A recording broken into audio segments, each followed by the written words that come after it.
All right, so welcome to this meeting. Once again, good morning, good afternoon, good evening, depending on the time zone where you are. Thank you for your interest in this meeting, and I'm going to be talking about what this course is going to be about, and also, we're going to go through a round of introductions. I'm going to talk about the course logistics, and I'm going to answer your questions. Right. So that's that's the agenda for today's meeting. All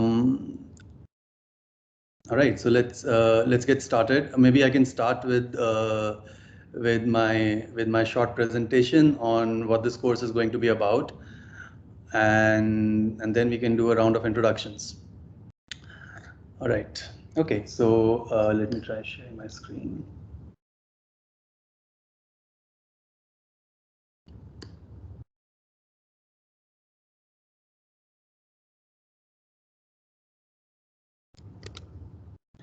Okay, I hope everyone can see my screen.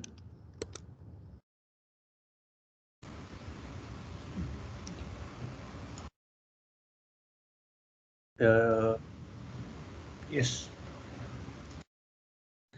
Okay, so this is the first meeting for the Advanced Compiler Techniques course.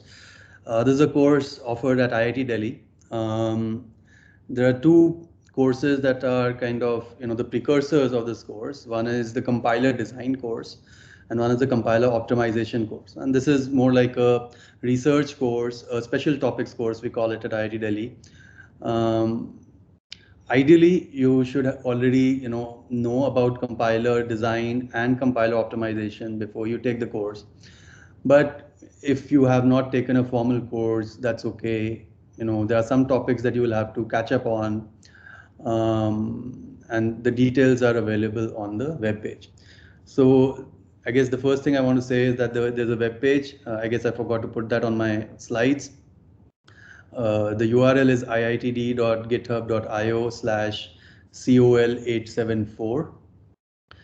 Please go there, and you'll find a lot of useful information about the logistics of the course and also the topics that we're going to cover, roughly speaking. All right, so I thought I'll just start with this discussion, kick off this discussion with a really basic question on what is a compiler. And I'll say that a compiler, the one, I basically assign two roles to a compiler. One is a translator. So you have two different machines, let's say machine A and machine B. You are given a program on machine A, so let's call it program A. And you want to find program B on machine B such that program A running on machine A would produce identical behavior in terms of observable behavior. I mean, again, behavior could mean many things, but I'm really talking about the observable behavior to program B running on machine B. So that's really the job of a compiler. It's finding a program B that is, that when run on machine B is going to produce identical observable behavior as program A on machine A. Now I'm kind of eliding some important details here. For example, what if machine A was a non-deterministic machine? What do I mean by a non-deterministic machine? Well, I mean, depending on the time of the day or whatever, some random variable that could decide to do this or that, right, for a given program. And so what is program B on machine B supposed to do in that case? Well, there are multiple options. One is that program B on machine B should pick the exact same non-deterministic choice every time or something like that. But then, machine A, we're not actually going to run machine A on program A every time. We're just going to, we just have some notion of this is what are all the possible behaviors of program A on machine A. And we just kind of don't really have sometimes we don't even have machine A. It's just an abstract notion, right? So for example, the C programming language has an abstract notion of a C abstract machine. Now, I mean, there's no kind of hardware machine that implements the C abstract machine. It's just that we have a notion of what the abstract machine does, and then we basically compile that, or translate that. I shouldn't use the word compile yet because we haven't defined it. Translate that to another program B that runs on machine B. And such that, our abstract notion of what program A would have done on machine A kind of agrees with what program B would do on machine B. And machine B may be an actual hardware machine, like the x86 machine or the ARM machine or whatever, right? I mean, when I say an actual hardware machine, I mean, there is some physical realization of the machine through hardware plus software. I mean, I don't really care whether it's purely hardware or hardware plus software. I really don't care. But, that machine, I can just kind of run the program B on that machine. I mean, even like a Turing machine can be thought of, can be kind of pattern matched with any of these machines, machine B or machine A, right? So, I mean, things are that abstract at this level. But yes, let's come back to our discussion on non-determinism. So if machine A was going to pick something non-deterministically, then what should program B on machine B behave as? And, one idea there is what's called refinement. So I used the word equivalence earlier, that program A on machine A should behave equivalent to program B on machine B. Here's another kind of more restricted definition, which says program A on machine A should be refined by program B on machine B. What do I mean by should be refined by? It basically means that whatever non-deterministic choices that machine A could have picked on program A, machine B on program B picks some subset of those non-deterministic choices, or maybe a single choice from that set of non-deterministic choices that were possible. So I'll give you an example. Let's say I had a program which said, what should happen on divide by 0. Now, what does the C programming language say about what should happen on divide by 0? The C programming language says it is undefined behavior. So undefined behavior is non-deterministic semantics. It basically means that anything can happen. Maybe the program terminates immediately, maybe it does not. I don't care. This may sound counterintuitive, but that's what C semantics are. Let me use a more intuitive example. Here's another example. What should happen if I write past the end of an array? So let's say I declare an array A, I declare it to be size 100, and then I say A200, right, or A101 or whatever. Now we commonly know this as a buffer overflow. But what is the C programming language supposed to do? What does the C abstract machine say? What is it supposed to do for such a thing? Well, the C programming language or the C abstract machine says, this is undefined behavior. You're writing a bad program. And so the C abstract machine could do anything in that scenario. All right. The C abstract machine says, this is an illegal program. And if you execute an illegal program on me, then I could just, I could just kind of do any bad thing. For example, I could, potentially just erase the entire hard disk, and you won't be able to complain because you asked me to run an illegal program.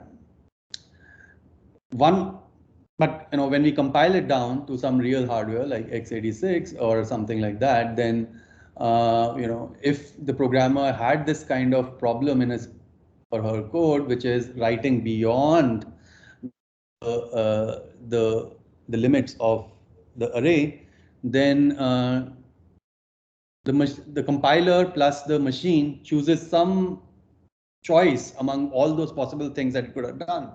And one choice could be a segmentation fault, and that's one possibility. Another choice could be that you just overwrite some other part of the memory, and this is why this is commonly used for security exploits, for example.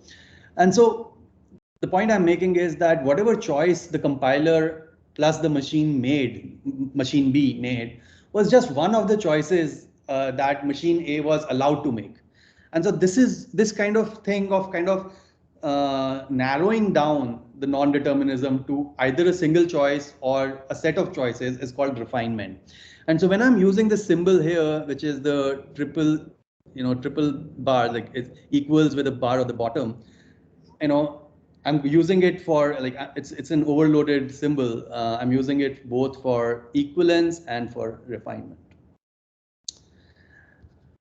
Okay, so I hope that made sense. My first point is that a compiler is a translator that basically refines program A that was supposed to run on machine A to program B on machine B. All right, so let's open this floor to discussion. What is an example of machine A and machine B? All right, what will be some kind of meaningful examples of machine A and machine B?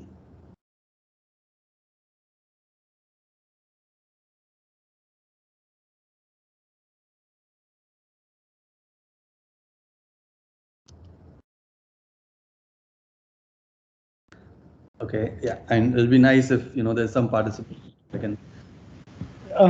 So machine, when you define is the initial example you gave for the instruction set, right? x86 and ARM. Can we start with it, or can we go even beyond that actually? So you're suggesting that x86 is machine B and ARM is probably machine A. ARM is machine A and x86 is machine B, and the compiler is supposed to do a translation from ARM program to x86 program. Yep. Is that a common example? Well, I'll say that that's kind of a little bit rare thing, right? I mean, you rarely find compilers that will. I mean, there are some, but it's not the most common scenario. And any guesses on why that's not the most common scenario? Probably it's easier to optimize if you're going from high level to high level instead of going to low level to low level.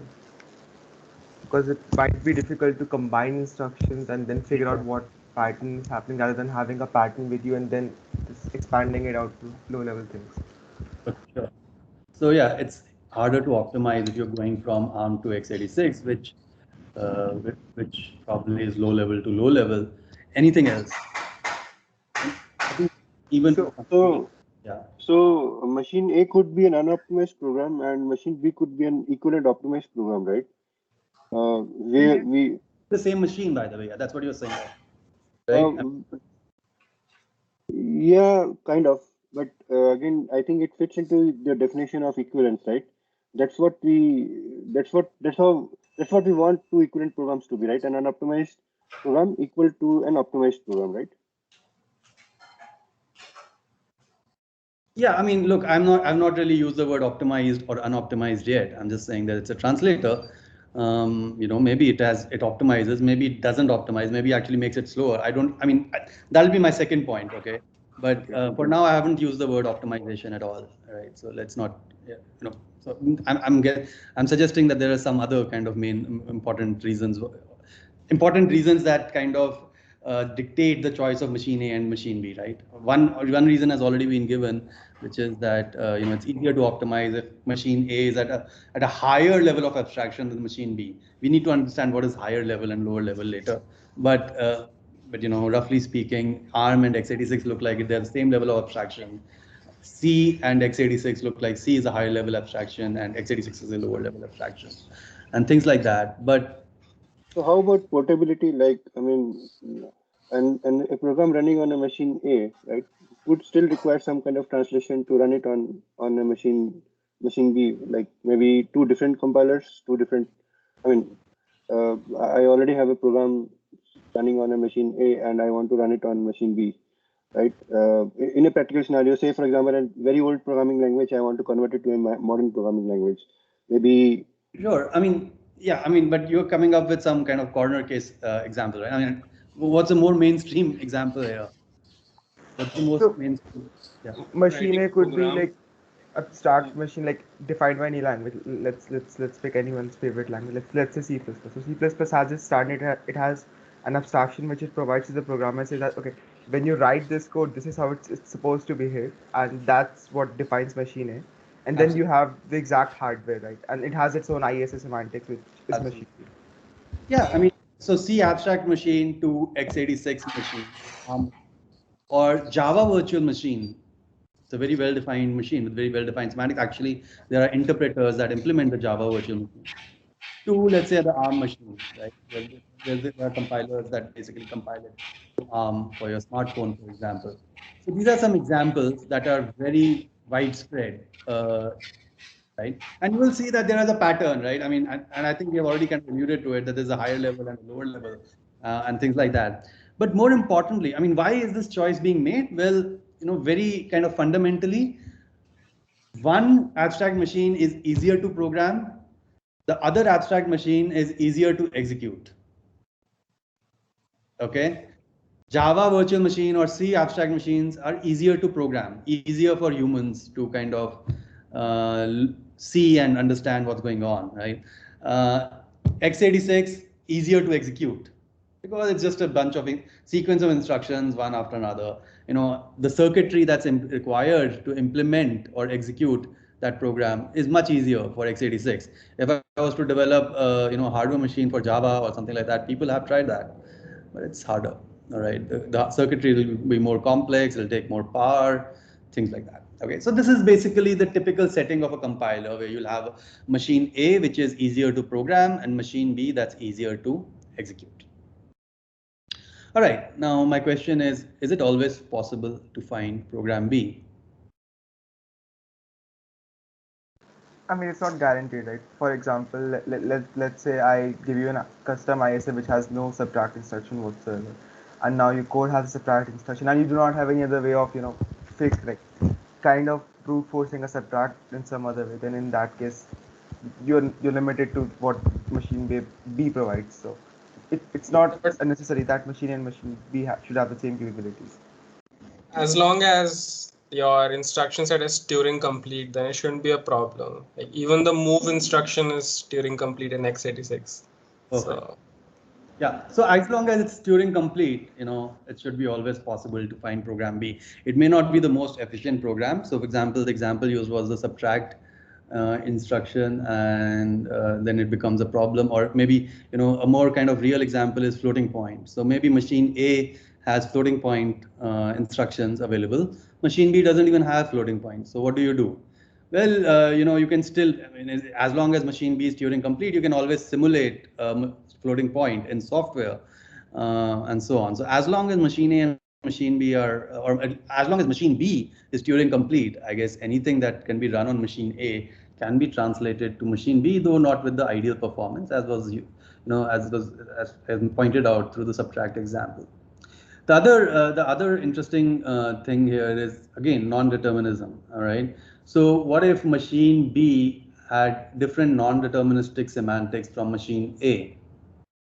Okay, so now once again I'll use my buffer overflow example. So let's say machine A was an x86 machine and machine B was a C abstract machine, right? So very possible. I want to kind of that would be called decompilation. I kind of have binary code available for x86. I want to decompile it into a higher level representation, which is my C abstract machine. And now when I try to do that, then it's always possible. So the C abstract machine is Turing complete. Of course, I'm using the word Turing complete a little bit loosely because when I talk about a Turing machine, it has infinite state, but none of these machines, neither the C abstract machine nor the x86 machine, have infinite state. They have, for example, they have a finite size memory. It's a very large amount of memory. It's an address space of, let's say, 2 to the power 32 or 2 to the power 64, which is a huge number, but it's not infinite. All right. So that's why I'm using the word in a little bit loose manner, but if you bear with me on that looseness, then machine B is, as long as so I can always decompile an x86 program into a C program.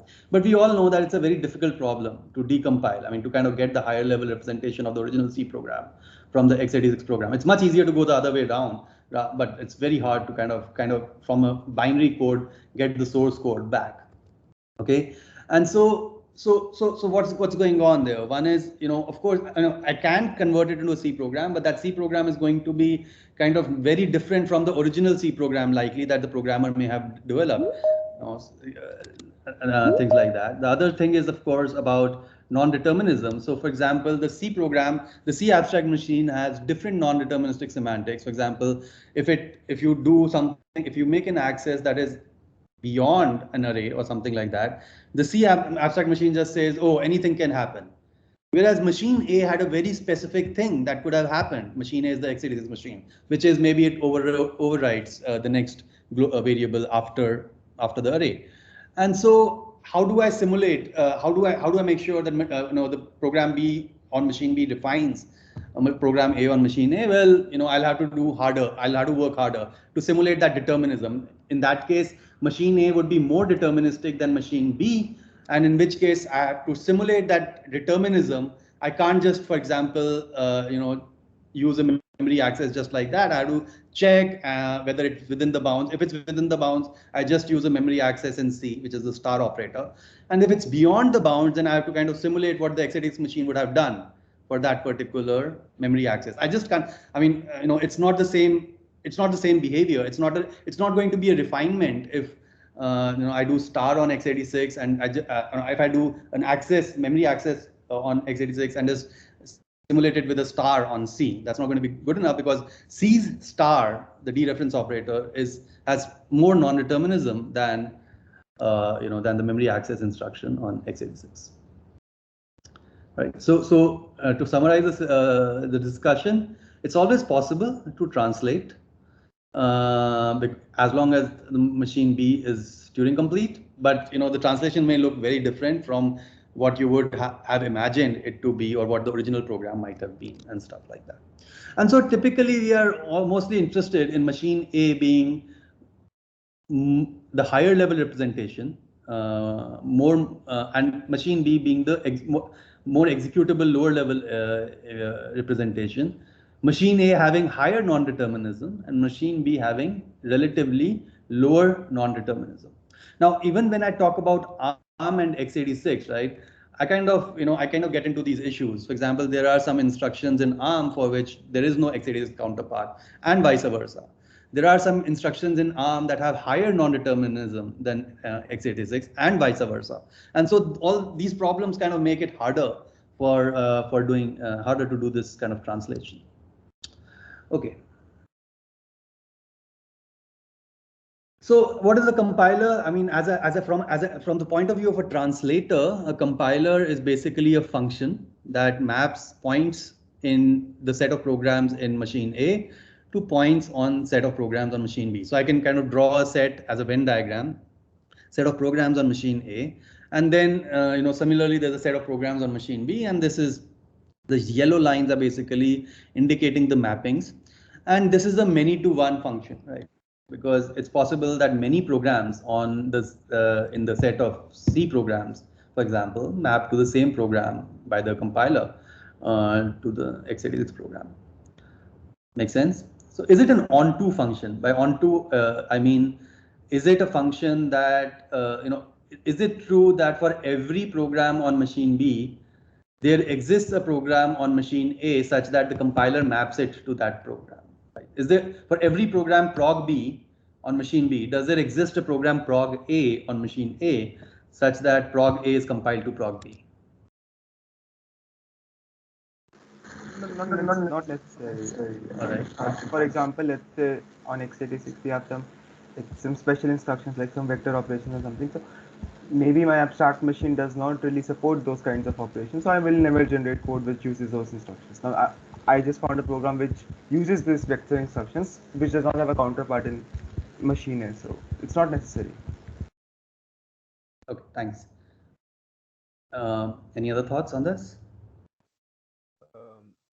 If the machine B has some instructions which have a higher level of non-determinism than any instruction in machine A, then probably it like because the instructions, the behaviors used has to be a subset. But if there is an instruction which has a larger number of behaviors than machine A, then we'll probably never use that instruction. Sure. Yeah, I mean, yeah, thanks for the answers, Arpit and Setu. But yeah, I mean, clearly, this is not true. It's not onto because, how many programs are there in machine B? So, you give me any program and I can add an arbitrary number of no ops in that program, and the no ops can also be on different variety and stuff like that, right? And so all those programs, I mean, compiler has no business generating those programs, and why will it generate those programs? So I mean, the set of programs on machine B is huge, and some of those programs just don't kind of make sense from a performance or code size perspective, and they're just like redundant programs that machine B just happens to support, and we are really never interested in those programs. We would be interested in the better versions of the program that are equivalent on the same machine. Okay, and so that brings me to the next function of a compiler, and that is the compiler is an optimizer. So if on machine B, this Venn diagram drawn in green is a set of all programs, then these yellow kind of circles or ovals or Venn diagrams represent equivalence classes. So what that means is that all the programs inside a single yellow circle exhibits the same observable behavior, right? So for example, if for example, the on C, I could say x equals x into 2, or I could say x equals x left shift by 1, and both of them will belong to the same yellow circle, and these yellow circles, I'm calling them an equivalence class. Right, makes sense? So there are these equivalence classes which are basically sets of programs that have the same identical behavior. So I can take any program, for example, add no ops to it, and whatever the program that I get is going to belong to the same equivalence class. And what really happens is that only one of the programs amongst that class typically gets chosen by the compiler. Well, this is not really true. I mean, it also depends on what program A was and things like that. So I'll give you an example. So for example, merge sort and quick sort are belonging to the same, I mean, assuming they have the same kind of input output behavior, they're going to belong to the same equivalence class. But depending on what program A was chosen, for example, program A that implements merge sort and program A that implements quick sort in C, they're going to be compiled down to two different points in the same equivalence class for x86, let's say, right?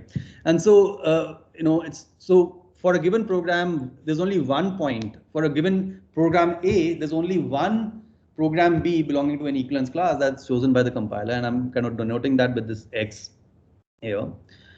And so within an equivalence class, all programs have the same meaning, which by meaning I mean it's the same observable behavior. And I'm also showing that there is kind of this purple dot that represents for every kind of equivalence class, for every yellow circle, the purple dot denotes the optimal program for that equivalence class. So you shouldn't, for this particular equivalence class, you should just be using this optimal program, because after all the programs have the same meaning. Why don't I just take the optimal program? So when I say optimal, I must say it's optimal with respect to what? Is it runtime? Is it code size? How do I know, etc.? Well, from a compiler developer's perspective, we are going to abstract all that into a cost function. I say, okay, here is a cost function. We are not going. We have some sense of what the cost function is going to look like. Typically, the cost function is going to optimize performance.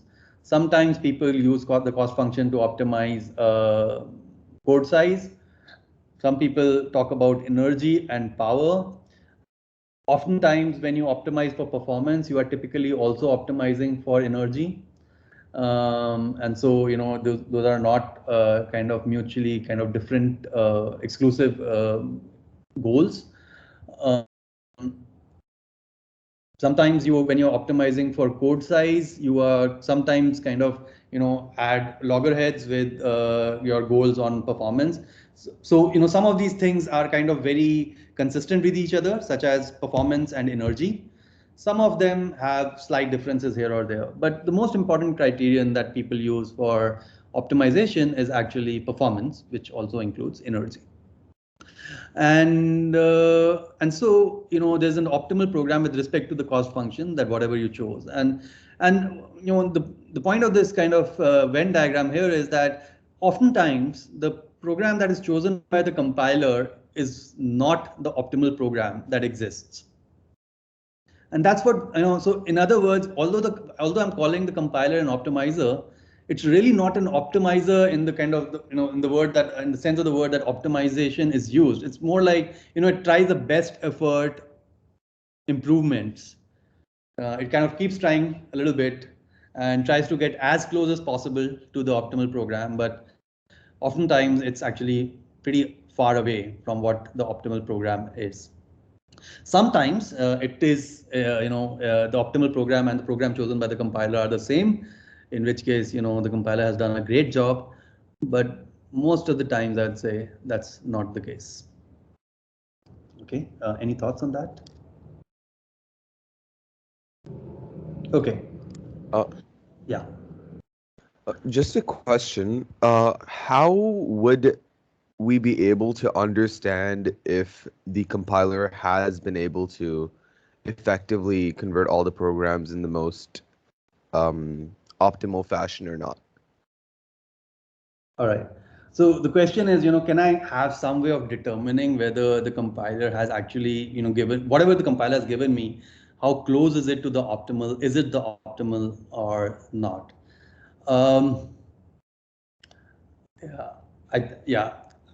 That the problem is actually, as far as I can tell, an undecidable problem. That whether the program that I have currently, it can be done for like a small category of programs for a given instruction set. So one of the topics that we're going to cover in this course is called super optimization, where we basically try to find the optimal program by design.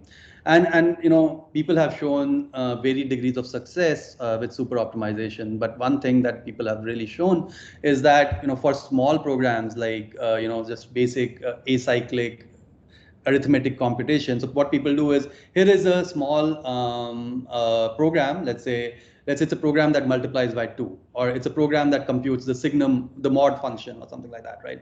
So here's a program that does that, and here's an instruction set. Right. So whenever I talk about optimality, it's with respect to an instruction set of machine B. Right. So here's an instruction set and here's a program. What's the optimal implementation of this program on this instruction set? Now, this is an undecidable problem in the Turing model. It's an NP-hard problem in a finite model. And so, none of compilers typically don't even go and kind of reason about these things in terms of their optimality.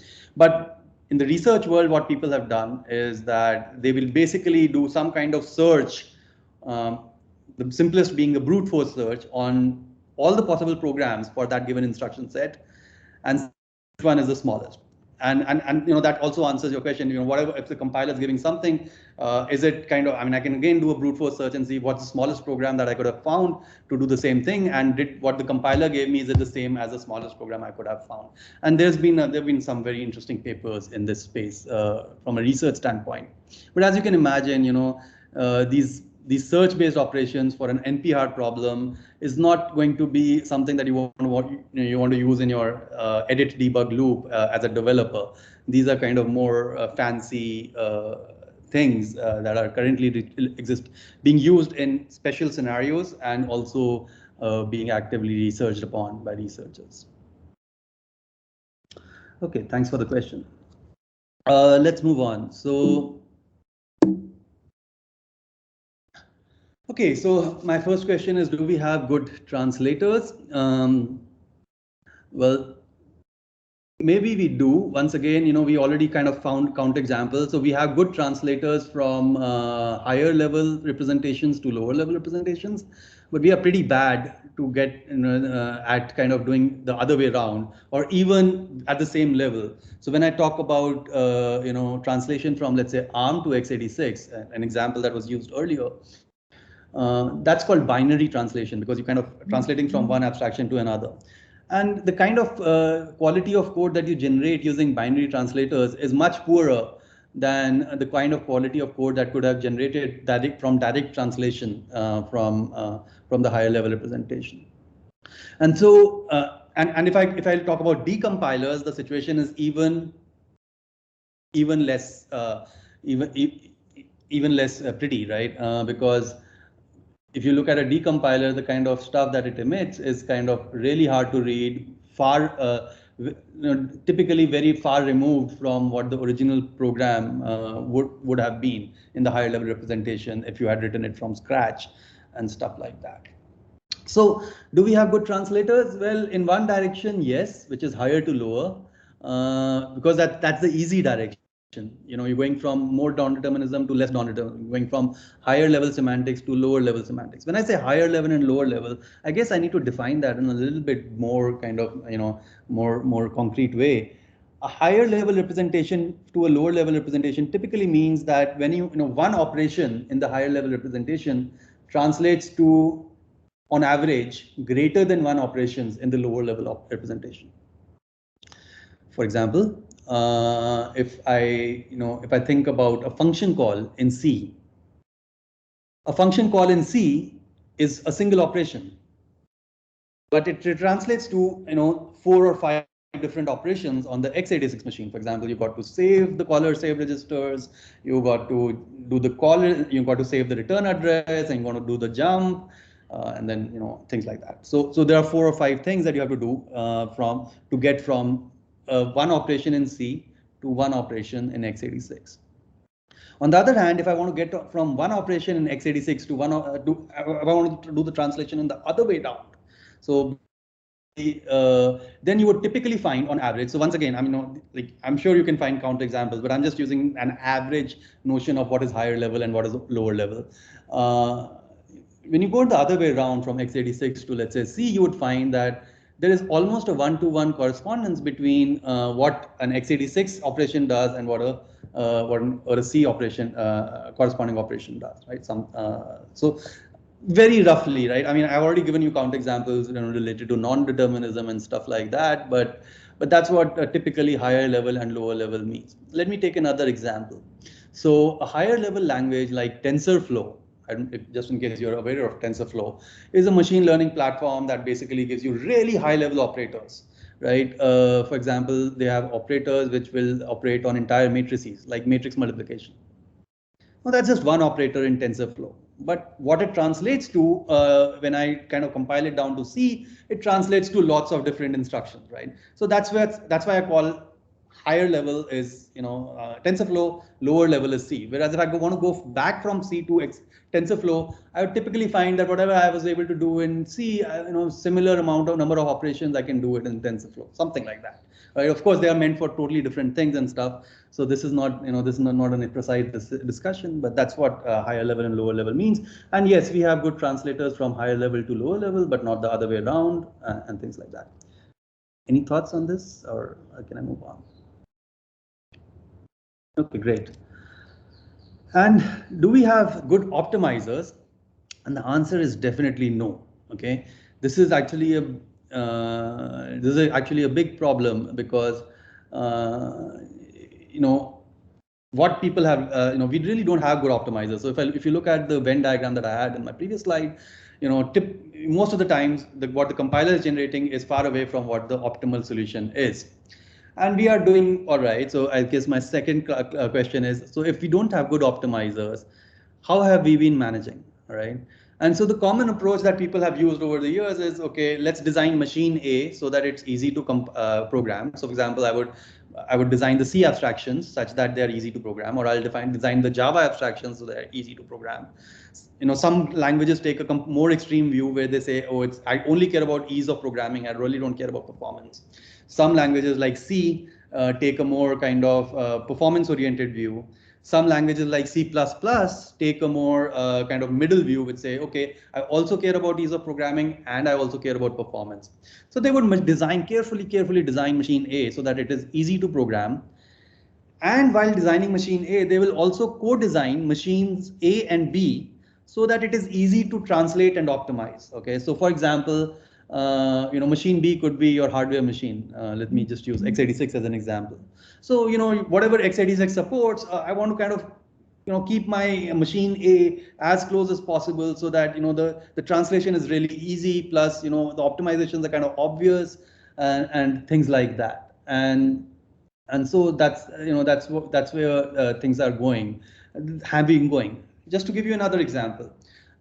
just like I'm talking about the C abstract machine and the Java abstract machine, there's something called an intermediate representation, and there is something called the LLVM abstract machine. So LLVM is as most of you must be knowing this, but LLVM is an intermediate representation that is used within a compiler as an intermediate kind of machine or a representation that kind of sits in the middle of, let's say, C and x86. And the idea is that you kind of translate the source code into intermediate representation, and then you have algorithms that work on the intermediate representation. I'm going to show more about, talk more about intermediate representation later today. So, when you talk about how do you design intermediate representation, LLVM, well, once again, you co-design LLVM with x86 such that they're as close as to each other as possible. So that becomes really easy to translate and optimize. Here's an example. For example, x86 has been rapidly and x86 and ARM and other hardware vendors have been rapidly introducing vector instructions that basically allow you to do vector operations, which are much faster than kind of doing them in a loop and stuff. And now LLVM, how does it kind of support, ensure that it's able to utilize those vector operations? Well, they also start off supporting vector operations, right? So that's the core design of machine A and machine B, so it becomes easy to translate and optimize.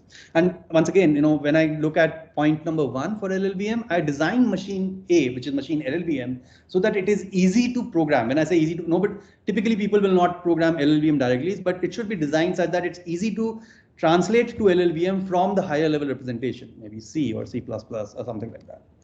So yeah, that's what we have been doing most of the time. And the question is, can we keep going like this? So for this, I kind of quickly do some history. So we started with a 5-stage pipeline, and maybe around 80s and 90s, this evolved into an out-of-order superscalar machine.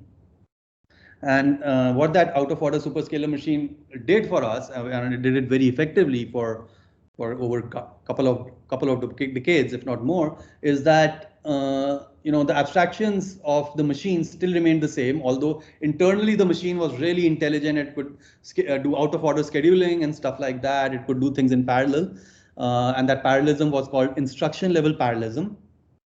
But what that meant was that the compiler didn't really have to do much work. I mean, the same program could just compile to this, the same high-level machine A program could compile to the same machine B program and run faster on the newer machine. And that's what 80s and 90s gave us. 2000s gave us the notions of chip multiprocessor. So we all know about the Moore's law, I assume. So the Moore's law says that the number of transistors keeps increasing at an exponential rate. We're going to see saturation very soon, but it's called a law because it's actually been firstly, it is something which is huge in terms of its impact, and it is pretty phenomenal in terms of the length of time that it has been true, starting from late 1960s till today, which is a huge amount of time for something that's supposed to be an exponential growth. And so, because of Moore's law, we could afford more transistors on the chip, but we had reached the limits of out-of-order superscalar. So what did people do? They said, okay, let me just add more chips. So the same area, the same chip now has multiple cores, and that's called the chip multiprocessor. And when you have chip multiprocessors, then maybe a single program cannot become faster, but at least multiple programs can execute in parallel. And so the whole computer starts looking. And that's what 2000s gave us. And once again, the compilers really didn't come into the picture here because, okay, it's mostly the operating system that's supposed to kind of do the parallelization and stuff like that. Well, there are some programs that can be sped up using the chip multiprocessors. And so, for example, if you write a program in a higher level abstraction like MapReduce or TensorFlow, then a compiler would automatically translate it into a parallel program, and those parallel programs can run on chip multiprocessor, stuff like that.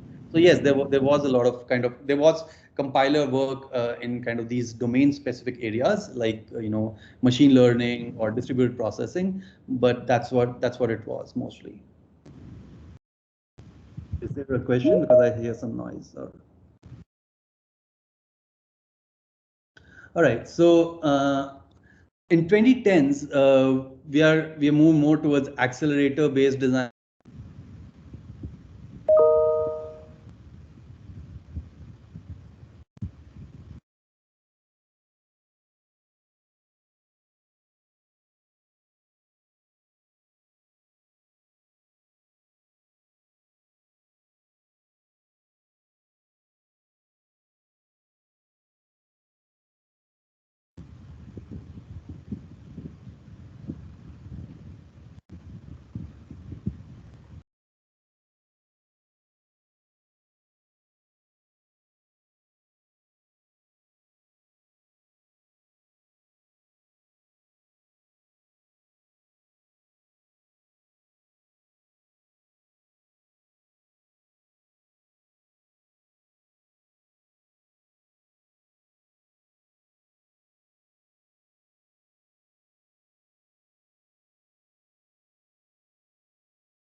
Looks like I got dropped. So yeah, I'm back.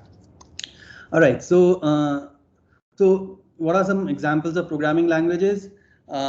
Once again, just looking at some history, we already kind of see C++, Java, Python, OCaml, JavaScript. They're all solving different problems, but really they're not solving the compilation problem in the sense that, we're going towards accelerator-based designs, and none of these languages seem like they're going to solve the problem of they kind of co-designing their languages. Neither of these languages on the left column look like they're co-designed for accelerators or anything like that, right? So that's a problem. Yeah, question. Sir, your screen isn't visible to us. I think it got disconnected when you stopped. Okay, thanks for pointing that out. Give me a second.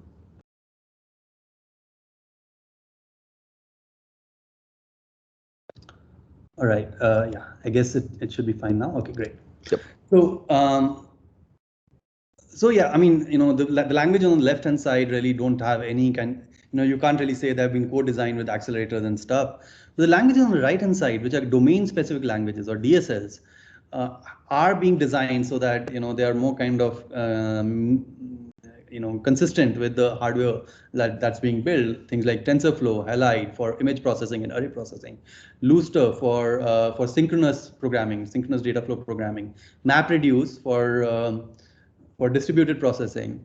There are more like Dryad, Link, and stuff. SQL, by the way, is a domain-specific language for databases and things like that. So there are DSLs which are being developed and things, and you probably see more of this. But each of these basically relies on compiler support, and eventually we would like to move more and more. We're going to have to increase the gap between what is easy to execute and what is easy to program. You can't just keep co-designing stuff because that puts a lot of burden on human programmers.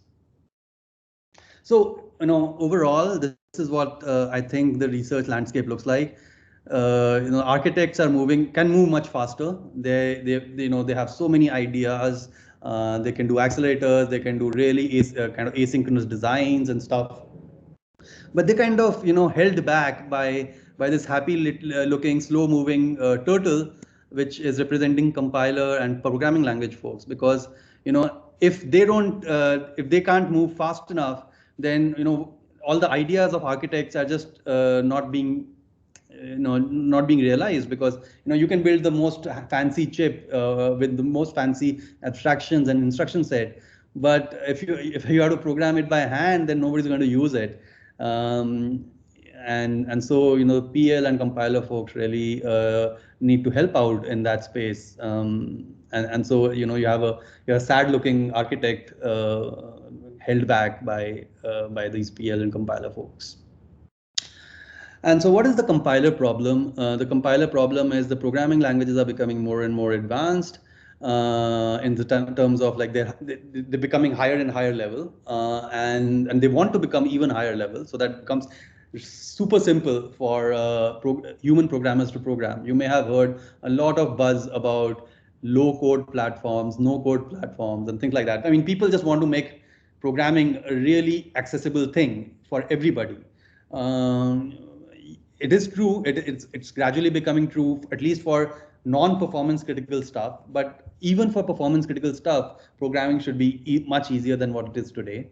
And that's advanced programming languages. And then, because of the saturation of Moore's law, you become getting an increasingly complex ISA, and the compiler needs to kind of help out here in a big way. And so here are some symptoms of the problem. All right, so this is the number of lines of code, source lines of code in GCC over time, starting from 1988. And you can see that it's a linear increase in the number of lines of code. And number of lines of code I'm using as a proxy for the amount of complexity in the compiler. Now I should have a disclaimer, because this figure also, when I say number of lines of code in GCC, this counts a lot of things. It counts, for example, the front end, the different languages that GCC has started supporting, things like that. And so this may not be a completely accurate estimate of the complexity of kind of the optimizer or the translator or things like that. But even so, it stands at 18 million lines of code today, right? Roughly speaking, or 16 to 18 million lines of code, which is just a huge amount of complexity, all right? Clearly at some point this is going to become unsustainable if it's already not so. And this is LLVM's graph, the same graph for LLVM, which started in 2001. And in this case, unlike GCC, I'm only plotting the code generation and optimization logics lines of code, right? So, this is a more kind of representative metric for the amount of complexity that's going on inside a compiler, because I'm just looking at the generation and optimization phase. And you can see that it's been increasing also at the same similar linear rate, and it stands at roughly 2 to 3 million lines of code today, just the kind of translation and optimization piece of LLVM. Important thing that it's been increasing, and it's been increasing more in recent years than earlier. Okay, because of all the reasons that I just explained, and I'm guessing that it'll increase at it wants to increase at an even higher rate going forward. Just that there are limits to how much complexity we can handle as humans. Okay, so what is the organization of a compiler? Well, you have a bunch of source languages, different source languages that it supports. Typically, because the compiler is such a huge, complex engineering effort, you want to reuse it across lots of different languages so that you don't have to repeat the effort over and over again. So typically, a compiler will support lots of different languages. Lots of means maybe some order 10 number of languages. So S0, S1, S2, Sn. They represent source languages. And then what they will do is they will have some kind of intermediate representation. I'm calling it IR0. And then they will actually have multiple levels of intermediate representation. So IR0, IR1, IR2, IRN. And this n and that n have nothing in common. Okay, and then IRN would be kind of finally translated to one of the machine architectures. So once again, you reuse all this engineering effort to compile across multiple architectures. So E0, E1 basically represent executable machine 0, executable machine 1, and so on, executable machine M. So think about x86, ARM, PowerPC, AI chip, etc. And what are these IR0, IR1, IR2, IRN? Well, here are some examples. So for example, for TensorFlow, IR0 would be some higher level IR that basically understands the notion of a matrix and understands the notion of a high level operator like matrix multiply. Right. IRN, for example, the last level of IR would, inside LLVM, for example, is the machine IR. All right. So machine IR is something that's really close to the actual machine architecture. So for example, machine IR for x86 is almost like x86, except that it doesn't have the notion of registers and stuff like that, and so on. And then there are IRs in the middle. The question, of course, here is, why do I need multiple levels of IR? In fact, why do I need IR at all? Well, the answer is that some optimizations are easier to do at some levels of abstraction. So for example, if I was to do matrix optimizations, for example, if I wanted to say that A into A inverse is identity, right? So let's say this is the identity that I want to check, that if has the programmer by mistake multiplied A by A inverse anywhere in the code, and if so, I should just replace it by identity and save a ton of time. Now, checking something like that is so much harder at the machine IR level or at the LLVM IR level, but so much easier to do at at the IR0 level, which basically already has the higher level operators which say multiply and inverse, right? And so it's so easy to see, oh, this is multiply and this is inverse, I can cancel them out or something like that. But as soon as I go lower and lower, the multiply now looks like a for loop, the inverse looks like a double for loop or a triple for loop. And now at this point, the compiler kind of just has to give up and can't figure out what the program is doing, and so on. So that's why you need kind of different abstraction levels. And I would like to point out, so what is this course going to discuss? I'm going to talk about more about that in subsequent slides, but we're going to first look at, the high level optimizations. Because this is an advanced course, I'm not going to go through all the basic, literature or all the traditional literature, I should say, not basic, but traditional literature of compiler optimization, which is more on the kind of LLVM kind of variety IR, which is also called 3-address code, by the way. So, those kind of things we've already discussed in previous courses. So I'm not going to discuss that here.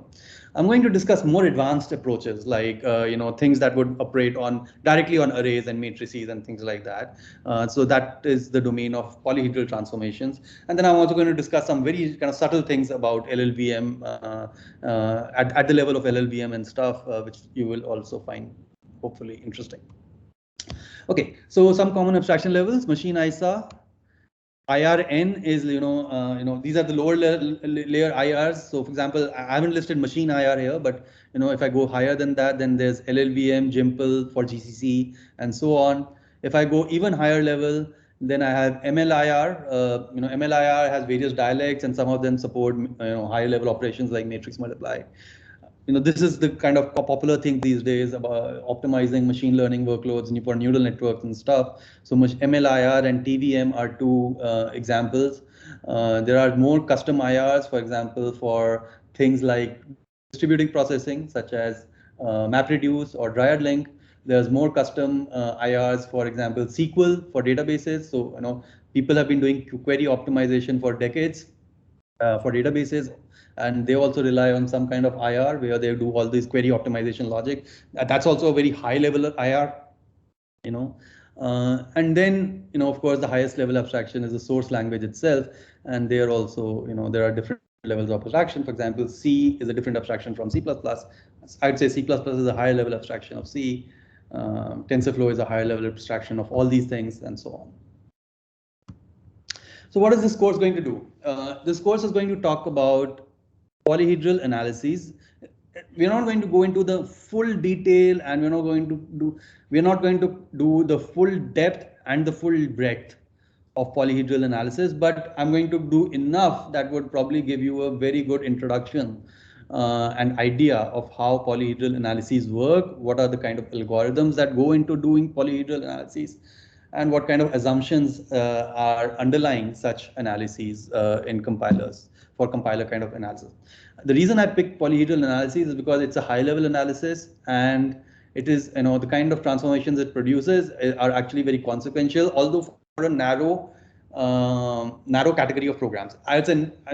Even though it's a narrow category of programs, it seems to be a very upcoming and important category of programs from the perspective of machine learning, because many of our machine learning programs are actually array programs. So yeah, that's going to be the first part of the course. We're going to discuss polyhedral analyses. As I said, it's going to be an introduction. We're going to pick some basic. We're going to do some basic understanding of how this is done, and pick one or two important algorithms there, and it'll give you a good idea. A full treatment of this topic is going to take a full course, and we don't intend to spend the whole course on just that.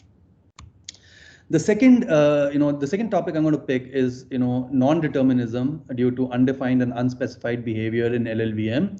This, I think, is a very subtle and very interesting topic from a point of view of language design and from the point of view of compiler design. In my opinion, this is going to become more and more important as we go along, because it has to do something with abstraction design, and which is a very fundamental kind of topic in computer science in general, abstraction design. And so, I find it very interesting, and I'm hoping that you guys will find it interesting too. Then I'm going to also talk about, the same kind of approaches to compiler analysis, such as data flow analysis, to do program checking, I mean, the source code analysis, a static analysis, safety checkers, for example. And I'm going to use LLVM abstraction for this kind of thing. So things like, does your program have a memory error? Can I check that statically? Now, what kind of analyses are required for doing that?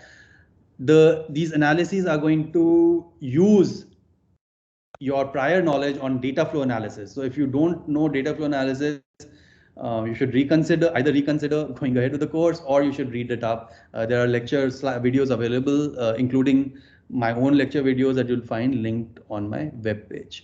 The idea here is going to be to analyze the source code and see whether you can find any mistakes and what are the trade-offs involved in that scenario. This comes in the domain of static analysis and symbolic analysis. And we're going to talk about precision and scalability of such analyses. Finally, we're going to also talk about, the recall that when I started by saying what is compiler, I said that program B that is equivalent to the program A on machine A, right? So how do I, that's really, the word equivalence or refinement is a very fundamental concept in compiler space. And so far, it's kind of relegated to the to the background. When a compiler developer will typically not worry about he or she would reason about equivalence in his or her head while developing the algorithms, while doing the implementation, while implementing the implementation rules, but never kind of doing it, never talking about equivalence explicitly. And because, talking about equivalence explicitly requires a lot of logical machinery, formal machinery for logic. And so we're going to, because, piggybacking on our previous discussion on symbolic and static analysis, we are going to also discuss the notion of equivalence and bisimulation in this context.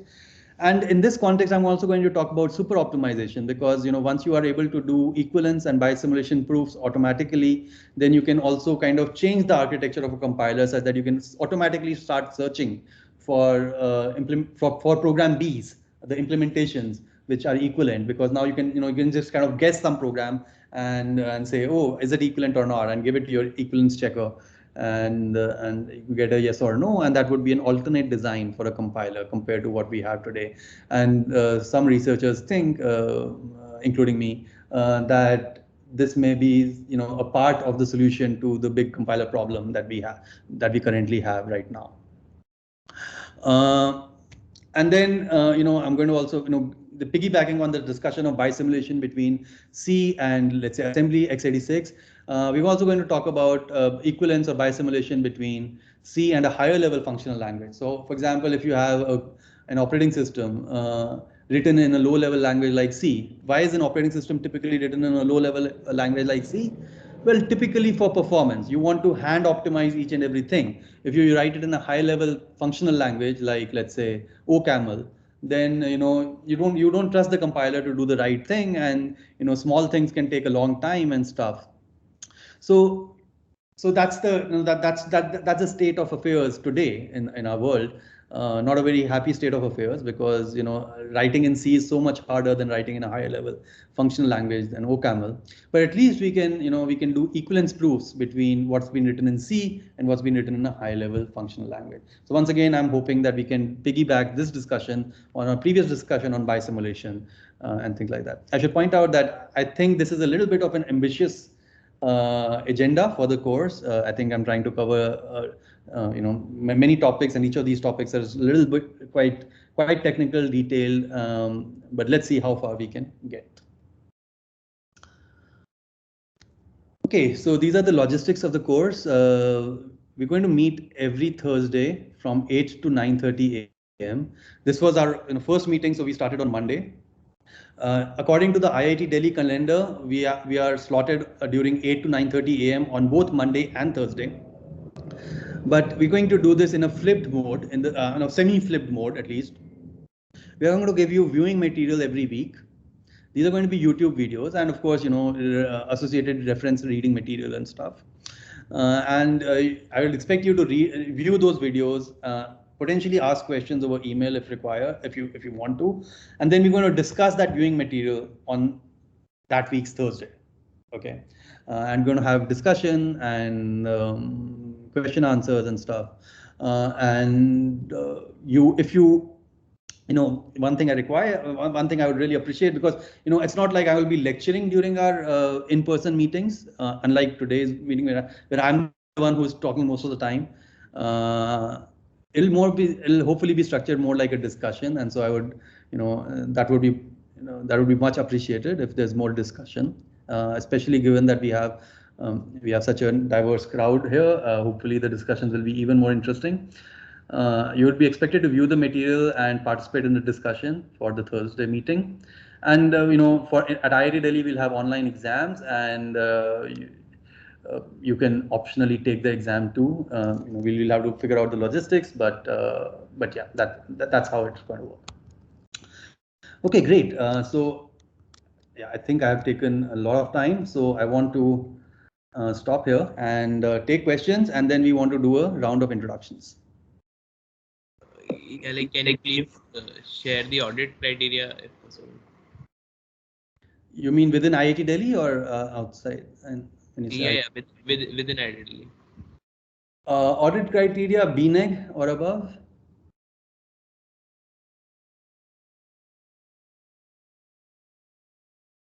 Will there be programming assignments in this course? There will be. We'll try to have light programming assignments. We'll see how it goes. I'm not really sure right now. It also depends on the kind of TA support I'm able to get. Yeah.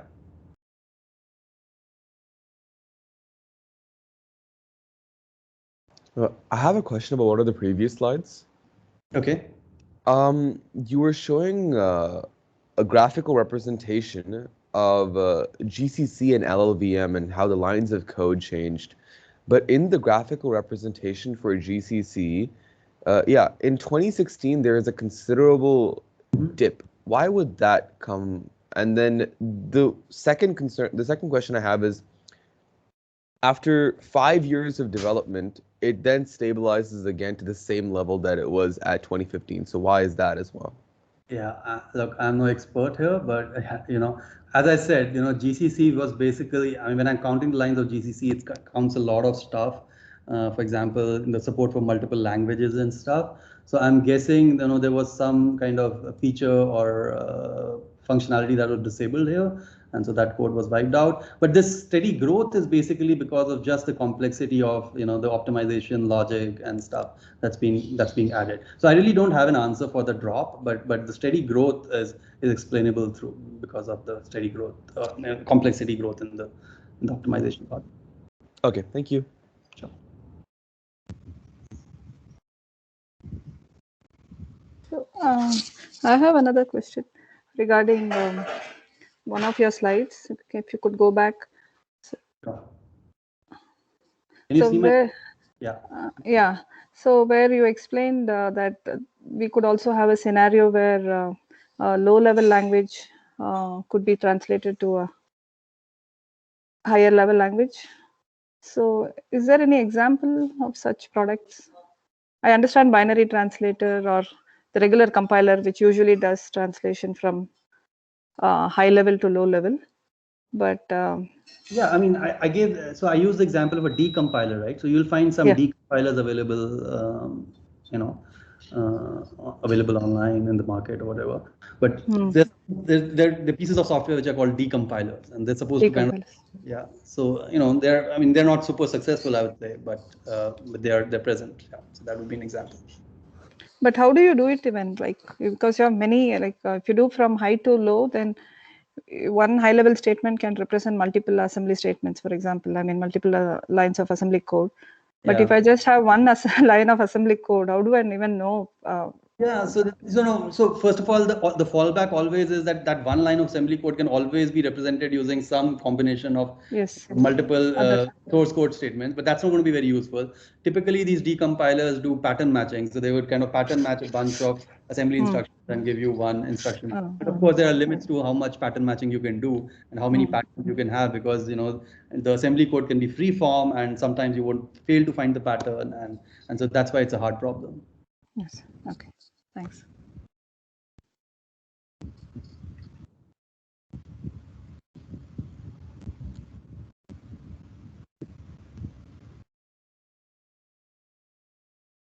Okay, so I think we have time for. And how long this course is going to run for? I mean, the duration. This is going to run till the beginning of December, roughly. Yes. Okay, great. Okay, let's quickly do a round of introductions. I would really request when you're speaking, please turn on your video, so at least we get to see each other once. Also, I need you to send me an email. Even though you have sent me an email earlier, and that's how you are here, because I sent you a meeting link. I'll share more details, because I need more details about you, and we kind of need to have a roster and stuff, so that it's easier to communicate later on. So we're going to worry about that later, but let's at least do a quick round of introductions. I want you to tell me your name, tell all of us your name, your organization, why you are taking the course, anything else that you want to talk about. Yeah, let's start.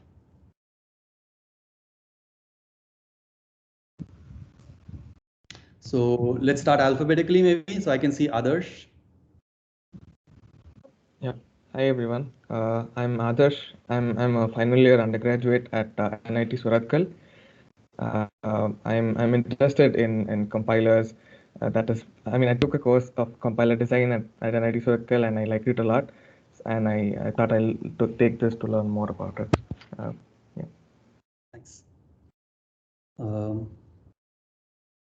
Aditya?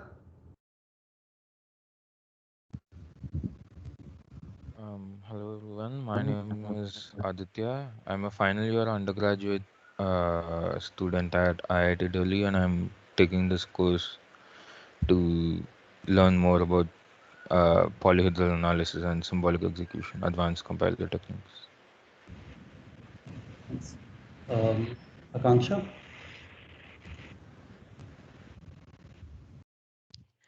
Hi everyone. Are you able to see my video? Is it on? Okay, now. Okay. Yeah. Hi everyone. I am Akanksha. I'm from Qualcomm. And I am looking forward to be doing this course. I am very much interested in the advanced compiler techniques that Saurav sir has mentioned, and yeah, looking forward to learn more things. Okay. Okay, thanks. Arpit? Yeah, hello everyone. I'm a final year undergraduate student in mathematics and computing at IIT Delhi, and I'm just taking this course to learn more about compilers. Thanks. Great. Yeah, so I think we've exhausted A. So why don't we just go around, like everybody should just introduce yourselves rather than me calling out names. I see Rupanshu, for example. Let's start with Rupanshu. Hello everyone, I'm Rupanshu. I'm a final year computer science undergraduate at BITS Pilani. I learned a lot of compilers from Professor Bansal's lectures on YouTube. I really like them, so it's a great opportunity for me to learn more. And I like compilers. I have some research experience in compilers, and that's why I'm here. Thank you. Nitin? Hi everyone. Good morning. I work in Samsung. Been there for 15 years or so. My professional experience is around 20 years. And earlier I built a GPU compiler team at Samsung. Compilers is something mainstream to me, close to my heart. And these days I'm working on AI, but my vision was to like a cycle of accelerators and compilers coming into picture for acceleration and stuff like that. So I'm pretty much interested in compilers, probably advanced techniques and these kind of things. Saurabh sir, nice meeting to you. I mean, you may not remember me, but I have met you in Samsung some few years back. So when I saw this, I thought it would be a great idea to take up this course.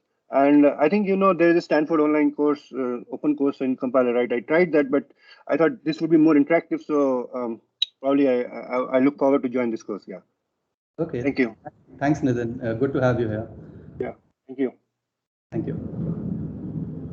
Srinivasan? Yeah, I'll go next. Yeah. So this is Srinivasan. I work for Veracode. It's a static analysis company, and I personally work on software composition analysis. Actually, in the bringing the work, checking vulnerabilities in third-party libraries. I have some experience in actually the reachability analysis in the form of how do you trace out vulnerable methods from your source code to actual actual methods in vulnerable open source libraries. So I want to go more into analysis and compilers. So that's the reason I'm here. And also I started with some edX Stanford online course, but yeah, I want to go more than that, and it will be far more interactive in this session. So that's the reason behind coming here. Yeah, and I previously worked in the Java SC group also, so has some experience in low level stuff. Yeah. Okay, great. Thanks. Sunil Pratap. I'm just going to go in this order, right? So Sunil Pratap. Hey, hi. My name is Sunil Pratap Singh. I am a compiler engineer in AMD. I work in front end of a Fortran compiler. So I previously, before this, I did my MTech from IIT Kanpur. There also my most of the work was related was in compilers, and in this course the topics are really interesting, and I look forward to learn new things. Yeah. Great, thanks. Yes. Fahad. Hi everyone. I'm a recent graduate from IIIT Delhi. Currently, I'm working at Microsoft Research. So I'm interested in verification and formal methods, and I like compilers. I've done courses on compilers and program analysis, and I'm taking this course because I really like the topics. For example, super optimizations and exploiting non-determinism. So I'm looking forward to learn more and maybe get some pointers to the research directions in these areas. Okay, great. Thanks. Hari? Hey, I'm Hari. I'm a second-year engineering student at PSG College of Technology. I'm just very interested in compilers, and this is a golden opportunity for me, so couldn't give it up. Looking forward to learning more. Great, thanks. Harsh? Yeah, hi. So I am Harsh. I am currently in the final year in the IIT Delhi. I previously liked the compiler design course. So due to some reason, I was not able to do compiler optimization. So like I am looking forward to doing this course. Indrajit? Yes, hi. So I'm Indrajit. So I'm a final year MSc student in CSE.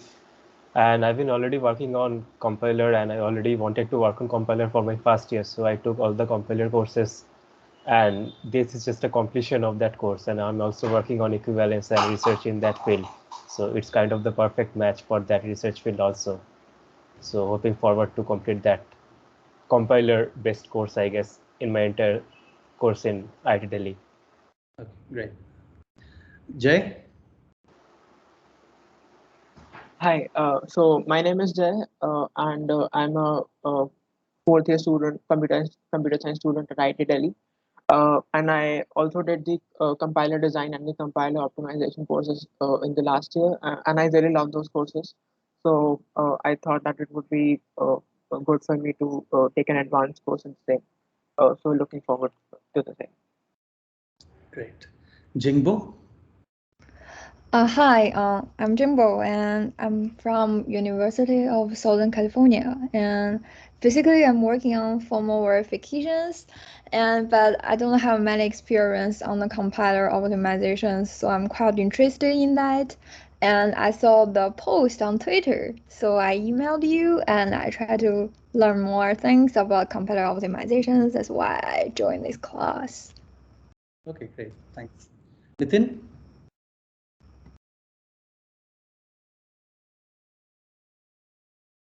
Nitin, no, we already covered Nitin. I'm sorry.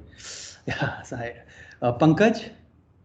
Hi everyone. So I am Pankaj from Qualcomm. I work on the compilers in the compiler team, and mostly I have been doing code generation. And I have also worked with Samsung earlier, so mostly on their processors. So I work mostly on the code generation for the processors. So I have some experience in compiler, but mostly in the code generation area. So I'm looking forward to learning a lot, and I was able to enrich my knowledge in the previous videos which Bansal sir has shared on YouTube. So it was very enriching for me. So thanks a lot. Thanks. Yeah, Prashant, it'll help if you can kind of show, turn on your video. That will be helpful. Prashant? Yeah, hi everyone. I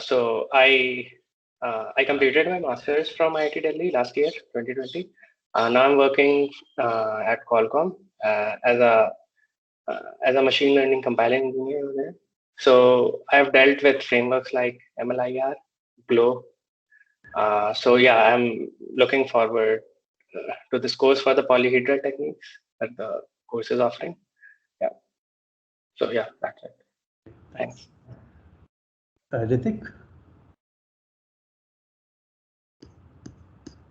Ritik?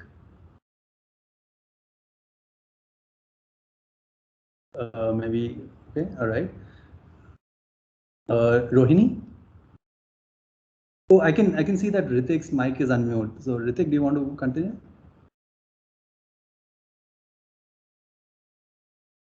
I can't hear you though, Ritik. I guess you're speaking, but I can't hear you. Is that the case with everyone else as well? Or? Yeah. Yeah. Yes. Okay, maybe it's some problem with Ritik's mic. All right, so maybe while Ritik can fix that problem, we can go to Rohini.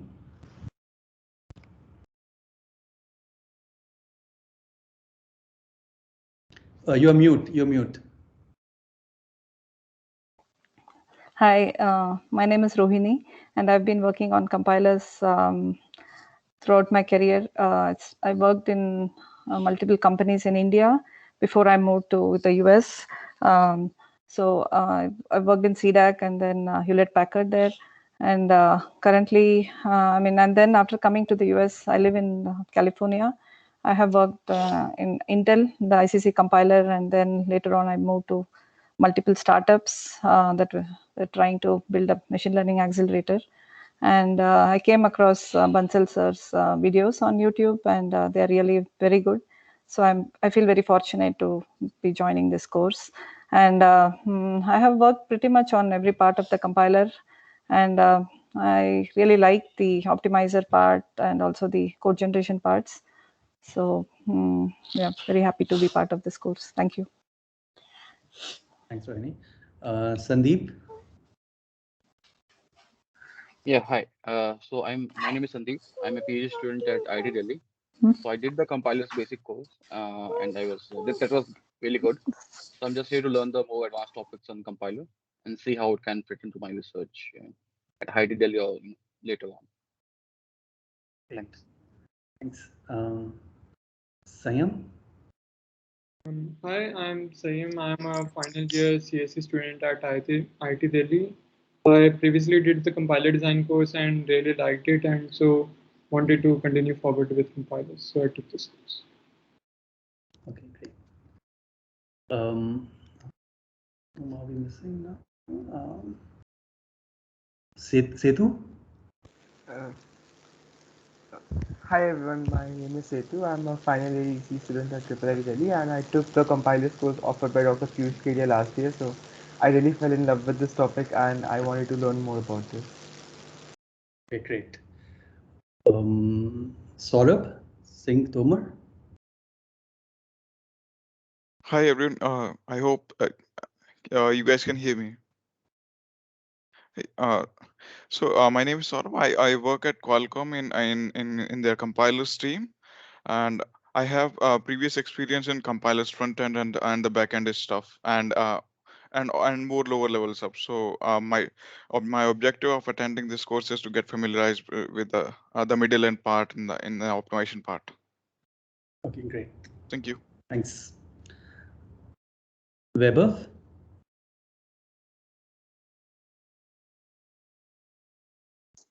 Hello, am I audible? Yes. Okay. So hello everyone. I am Vaibhav, and I just completed my MTech in computer science from IIT Delhi, and I have done compiler design and optimization courses earlier last year, and I want to take that learning further with this opportunity, and that's why I'm planning to do this course. Thanks. Okay, thanks. Okay, looks like we have covered everyone. Looks like there are 23 people in our meeting today. Did I miss anybody? Hi, am I audible? Yes. Ritik. I'm Ritik. I'm a senior year undergrad from LPU, and I've been working with LLVM from a long time, like through some personal projects and Google Summer of Code, and I've been contributing to LLVM from like around 2 years, and the course was really interesting, and the topics were like which was very exciting. So it was like a win-win situation, and I just joined the course. So I should thank you like for inviting me. Thanks for joining. Okay, did we miss anybody? Okay, great. So for all the folks who are from outside IIT Delhi, not enrolled officially at IIT Delhi, please send me an email as soon as possible, just after this meeting, so that I know that you attended, and I can kind of put you in a mailing list for all future announcements, right? And I'll also try to put you on some kind of Microsoft Teams channel and stuff, so that it becomes easier to communicate with you. Okay, but please do that as soon as possible, just after this meeting. Okay, I guess we're done. Any parting questions? Yes, Hari. Sir, I may be in the minority when I ask this, but some people here have taken the prerequisite course, but unfortunately, when I looked at the GitHub website, it didn't mention the actual course or the syllabus for the prerequisite course. Is it possible to get the syllabus for it so we can better prepare for next approaching classes? Absolutely. Yeah, actually, there are two. Maybe so I will link to the previous two courses, which were compiler design and compiler optimization. In particular, I would need you to have a very good grasp of data flow analysis. That's one of the really mathematical foundations of a lot of compiler analyses, and we're going to use that in a big way, especially in the topics that we cover after polyhedral analyses. So you have some time to catch up, just in case you're not already aware of those topics. But yes, I will put them on the web page. Yeah, thanks for pointing that out. And also, sir, I was not able to send any message on this Microsoft Teams, so probably because I'm a guest, I think maybe I don't have access. Yes. So yeah, I mean, if all of you send me an email right after this meeting, it's important to send it to me right after, because I'm getting a lot of email, right? So I need to kind of make sure that people who attended versus not. And so I'll add you to a team, and that way, you'll have rights to send post. Yeah. Okay, thanks. Okay, thank you, and have a good day. Thank you very much. Thank you very much. Thank you, sir. Thank you. Bye. Good day. Good. Thank you, everyone.